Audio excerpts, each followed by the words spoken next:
আমাদের ইয়াকিন কমে গেছে, আমরা দূরে সরে গেছি। আমার আল্লাহ তো এখনো এখানে বসবাস করে।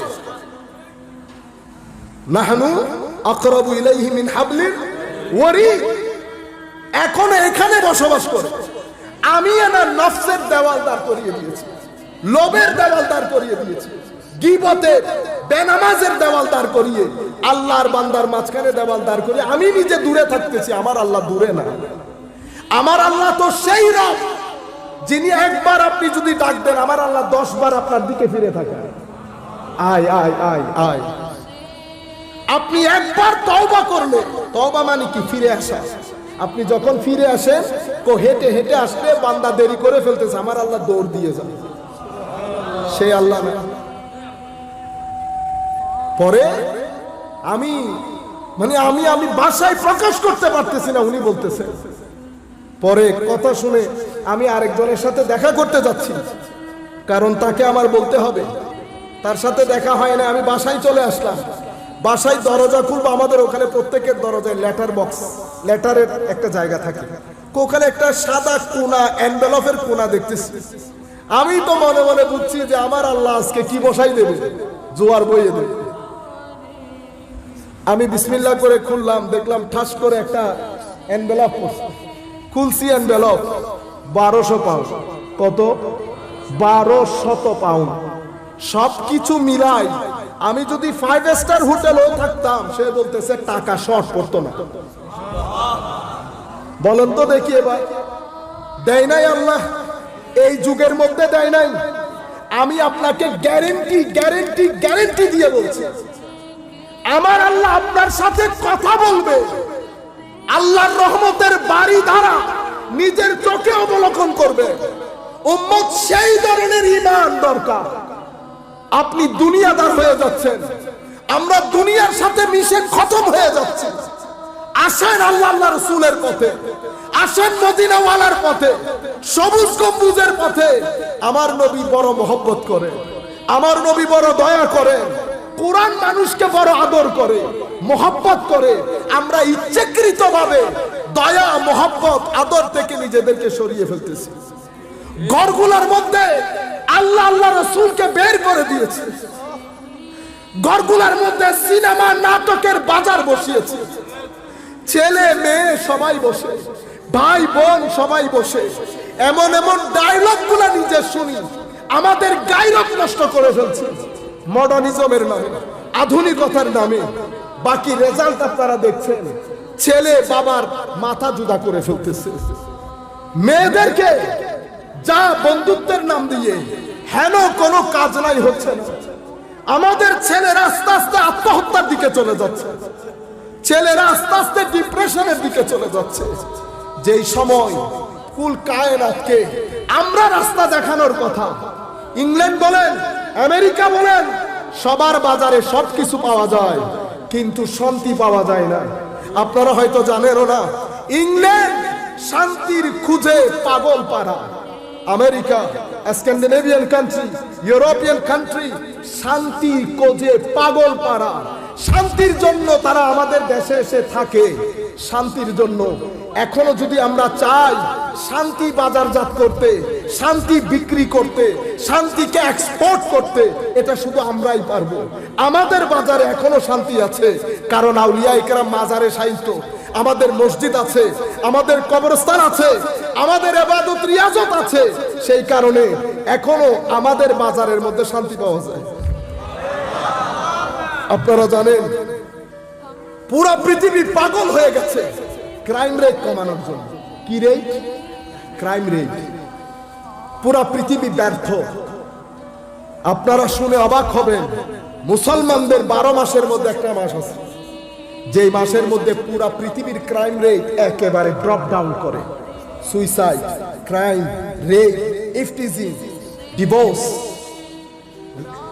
রিশওয়াত, যেটারে কি বলে, সুদ, ঘুষ, এগুলো একেবারে নিচের দিকে চলে আসে।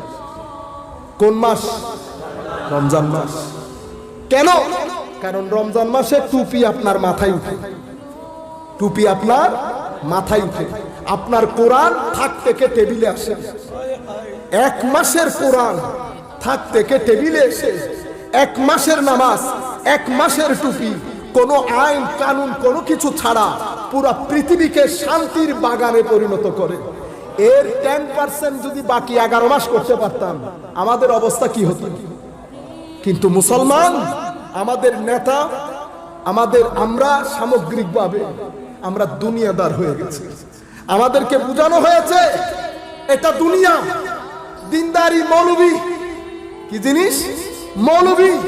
আপনার সমাজের জন্য মৌলবি সেভাবে দরকার যেভাবে আপনার পেটের জন্য ভাত দরকার, যেভাবে আপনার পেটের জন্য ভাত দরকার। আপনি কলেজে যান, বিশ্ববিদ্যালয়ে যান, ইউনিভার্সিটিতে যান, কিসের জন্য বলেন? কিসের জন্য? একটা চাকরি। তো একটা চাকরি, ছোট একটা চাকরি। চাকরি কেন? টাকার জন্য। টাকা কেন? বাতের জন্য। বাদ দিয়ে কি শান্তি আসে? বাদ দিয়ে যদি শান্তি আসতো, আমেরিকার লোকজনের আত্মহত্যা করার কোনো দরকার ছিল? বাত নাই, বাত আছে। আফ্রিকার জনগণ আত্মহত্যা করে না। পেটে ভাত নাই কিন্তু আত্মহত্যা, কারণ পেটের খিদায় আত্মহত্যা করা মানুষের সংখ্যা একেবারে 0। মানুষ আত্মহত্যা করে অন্তরের ক্ষুধায়, অন্তরের ক্ষুধা। এই অন্তরের ক্ষুধা নিবারণ করার জন্য তো নবী পাঠিয়েছে।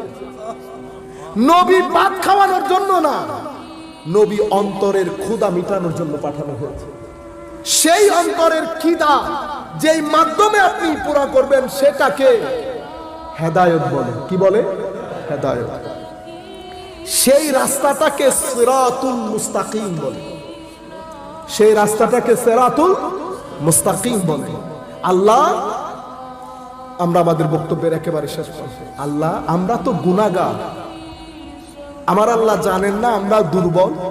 কোরআনে পাকের মধ্যে তো আমাদেরকে বলেছে দাঈফা, জাজুআ, খালুআ বলেছেন।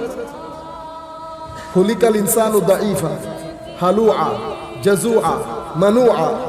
কেন? আমরা লোভী, আমরা দুর্বল। আমরা 2 মিনিটের মধ্যে কি হয়ে যায়? নিজের স্থান পরিবর্তন করে ফেলি। সাধারণ মানুষ তো আল্লাহ আমি কি করব? ওই কারণে আমার নাম রহমান, আমার নাম রহিম।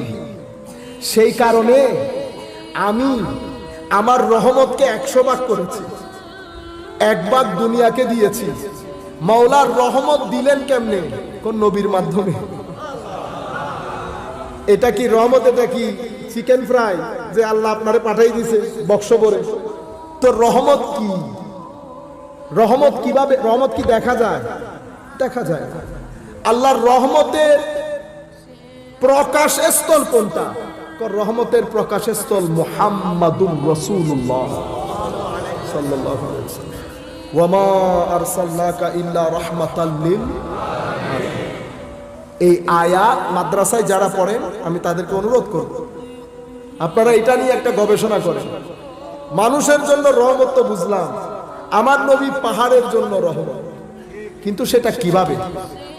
আমার নবী পাথরের জন্য রহমত, কিন্তু সেটা কিভাবে? এটা আপনারা খুঁজে বের করেন, তাফসীরের কিতাবগুলো একসাথে করেন, নিজে গবেষণা করেন। এটা আরেকটা রহস্য, এটা আরেকটা রহস্য। রব্বুল আলামিন বলছেন এটা রহমতুল লিল আলামিন। কেন? কারণ আমার আল্লাহর রহমতের প্রকাশস্থল বানানো হয়েছে আমাদের নবী মুহাম্মদ রাসূলুল্লাহ সাল্লাল্লাহু আলাইহি ওয়াসাল্লাম। সেই নবীর আগমনে দুনিয়ার জমিনে নবীর মাধ্যমে আল্লাহর 100 ভাগ রহমতের 1 ভাগ, এটা নিয়ে আমরা সবাই একজন আরেকজনকে আদর করি। মা সন্তানকে আদর করে, বনের বাঘ তার সন্তানকে আদর করে। 99 ভাগ আল্লাহ কিয়ামতের জন্য রেখে দিয়েছে। ও ভাই, আমার আল্লাহ 99 ভাগ রেখে দিয়েছে, আর আপনি মানুষকে কিয়ামত কিয়ামত বলে পাগল করে ফেলতেছেন। আপনারা বুঝতে পেরেছেন? 99 ভাগ রহমত রেখে দিয়েছে আমার আল্লাহ। তো মাওলা ওই নিয়ামতটা আপনি প্রেজেন্ট করবেন কি করে? তো সেই দিনও আমার রহমতের প্রকাশস্থল মুহাম্মদুর রাসূলুল্লাহ। নারায়ে তাকবীর, আল্লাহু আকবার, নারায়ে রিসালাত, নারায়ে গাউসিয়া, ঈদে মিলাদুন নবী। তো কি হবে মাওলা? আপনারা হাদিসে পাকের মধ্যে যেটা শুনেছেন সেটা বলে সময় নষ্ট করে লাভ নাই। ইয়ানফসি হবে। আদম, ঈসা আলাইহিস সালাম, আম্বিয়া ইকরাম, জলিলুল কদর পয়গম্বর, ওনারও আল্লাহর দরবারে হায়া করে গুনার কারণে না, হায়া, লজ্জা, ভয়, ক্ষোভ, খশিয়ত। আমি যেটা মনে করি সেটা হচ্ছে প্রোটোকল। কি প্রোটোকল?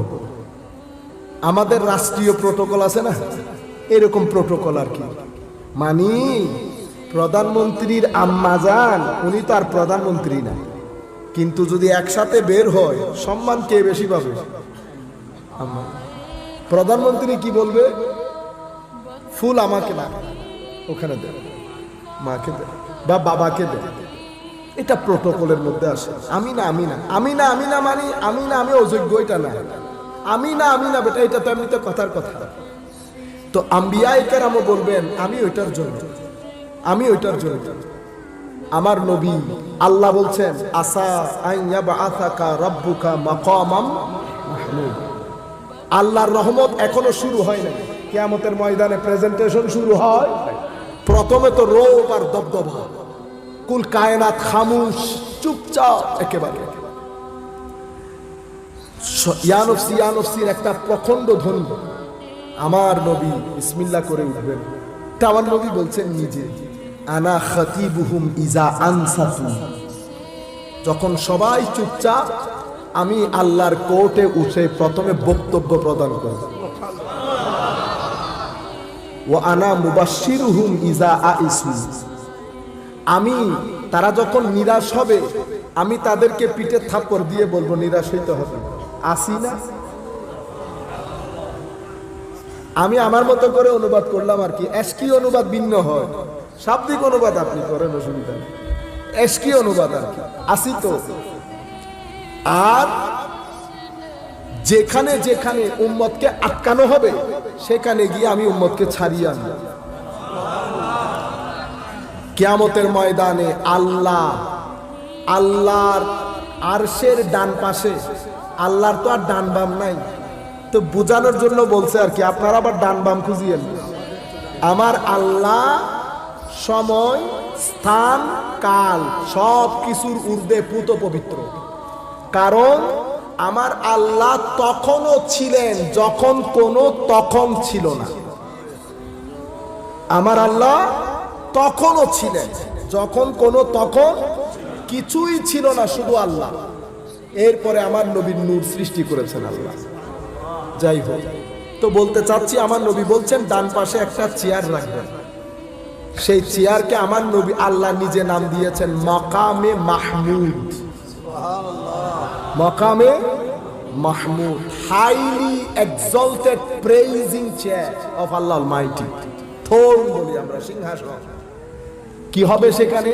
আমার নবী নিজে বলছেন ওই স্থানে স্রষ্টার সৃষ্টির কেউ পৌঁছাবে না যেখানে আমার নবীকে আল্লাহ বসাবে। আমার নবী আল্লাহর দরবারে সিজদা দিবেন, প্রোটোকল। এখনো আল্লাহর 99% রহমত বলেছে আল্লাহ।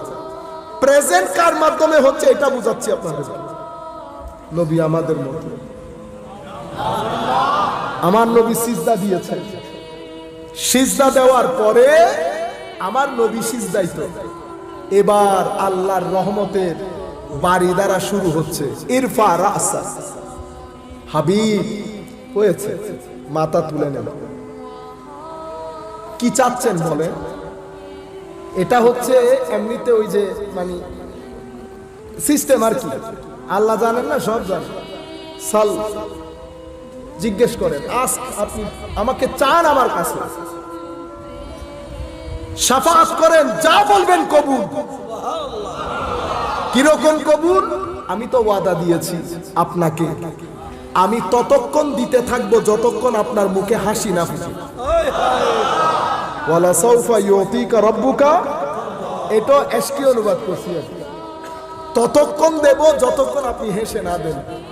তাইলে আল্লাহর রহমত প্রকাশিত হচ্ছে কার মাধ্যমে? নবীর মাধ্যমে। এরপরে আমার নবী শাফাআতের দরজা উন্মোচন করবেন। লেওয়ায়ে হামদ, কিয়ামতের ময়দানে আল্লাহর প্রশংসা কীর্তন, হামদের পতাকা হামদের পতাকা মোহাম্মদের কাছে থাকতে হবে না, হামদের পতাকা কার সাথে থাকতে হবে? মুহাম্মাদের সাথে সাল্লাল্লাহু আলাইহি ওয়াসাল্লাম। সবাই আমার নবীর পিছনে। আমার নবী শাফাআতের দরজা উন্মোচন করার পরে আল্লাহর ওলিরা হুমরি খেয়ে পড়বে মুরিদদের শাফাআতের জন্য। আল্লাহর ওলিদেরকে দেখে দেখে আলেমে রব্বানি হাফেজরাও দাঁড়াবে, এরপরে কোরআন শরীফ দাঁড়াবে শাফাআত করার জন্য। পুরো রহমত এটা বারিশ বর্ষণ শুরু হয়েছে কার মাধ্যমে? আমার নবীর মাধ্যমে। সেই কারণে আমার নবী মাজহারে নূরে খুদাবন্দি